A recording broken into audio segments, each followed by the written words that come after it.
I assume you'd agree with me that the Bible is a collection of books rather than a singular text, with different authors, different intentions, and most importantly, different genres. So the first question I suppose I'd like to ask you is, do you agree, for example, that at least some biblical texts are attempts at historical biography, such as in the Gospels? Of course. I would agree with that, but let me just qualify it this way. Sure. When we think of the Bible as revealed, the question now becomes, what do we mean? Did God write the book? Did God inspire the book and human beings wrote it?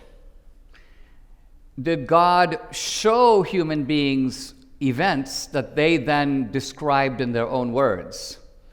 Okay, so the reason these things are important is, it seems to me, to answer the question I raised earlier about in the beginning God created the heavens and the earth, the way I understand it is there's a perfect revelation shown to a gospel, to a Bible, to a Jewish scribe who sees it, so to speak, but writes it in his own words. When I look at the book of Revelation, same thing. And does it get anything wrong? Do those scribes get anything wrong? It's quite possible that they, when you say get anything wrong, they are writing it in human terms. I mean, you know... But I mean the specifically mundane human things. I'm not talking about when the author of Genesis says that God created the heavens and the earth, or talks about the Spirit moving across the face of the water. This is clearly mythological. This is clearly an attempt at mythological writing. That's fine. It would be silly to ask if that's true or not. But when somebody... I don't think it is mythological writing at all. I think that it is simply... I mean, put it this way. If we were, in the year 4000 BC, if we were John the Divine, and let's just say that God showed us in a vision the actual end of the world, right? Sure. Apocalypse. We would then write down the 4 horsemen of the apocalypse, death and famine and destruction. We're not engaging in myth-making at all. I'm actually writing what I see. So you think there'll be a 7-headed demon? Of course not. I'm saying that to me, what I'm seeing is so, let's just say, for example, it is a thermonuclear explosion. Sure. of a kind that the ancient Bible writer doesn't even know what it is. Yeah. Right? And the consequence of it is death and destruction and famine.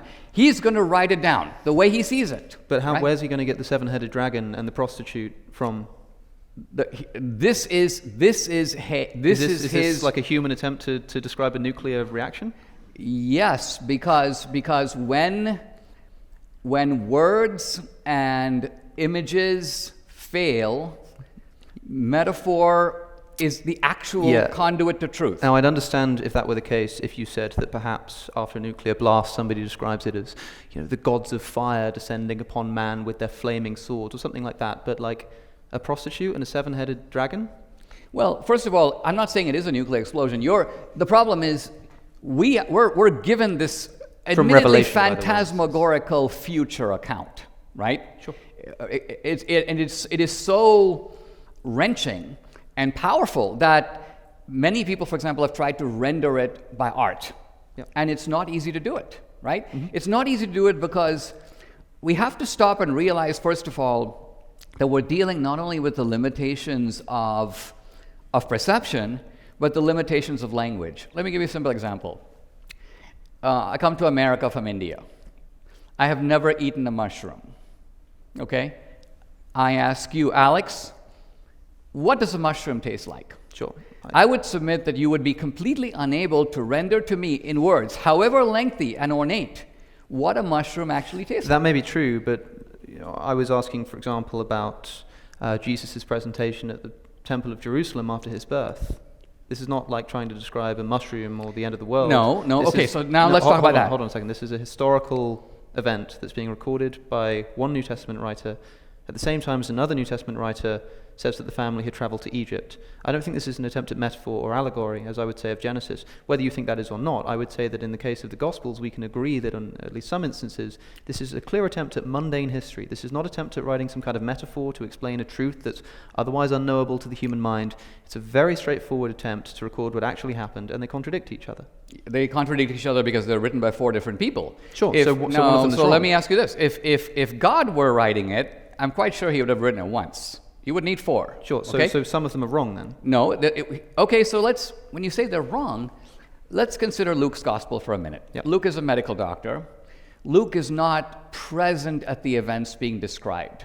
Luke is virtually in the position of Thucydides writing the Peloponnesian War. Now, Thucydides did fight in the war, but in most of the events described by Thucydides in the Peloponnesian War, he wasn't there. Making them very unreliable, right? No, on the contrary. It is, in fact, the most reliable account of the Peloponnesian War that historians have. Let's not say that it is reliable, though. No, it is. What I'm trying to say is that when you're talking about historicity, and you're talking about historicity now in the ancient world, you have to recognize that these people are not approaching it as modern historians. Luke is going around interviewing people. So let me ask this very, very straightforwardly then. Okay. Luke says that after the birth of Jesus, the family fled to Egypt. Matthew says that they went to the Jerusalem temple.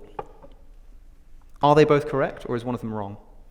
Who the heck cares? I mean, look. Well, I do, and so well, do you probably do, the but, people but, who but, are listening to a debate about whether the Bible is true. Let me say why what you care about is not only trivial, but indicates a kind of unwillingness to try to get what the text is trying to communicate. I'll tell you why I don't think it's trivial. Why is because it I think not that the trivial? reason why Luke may have invented the flight to Egypt, well, he tells us.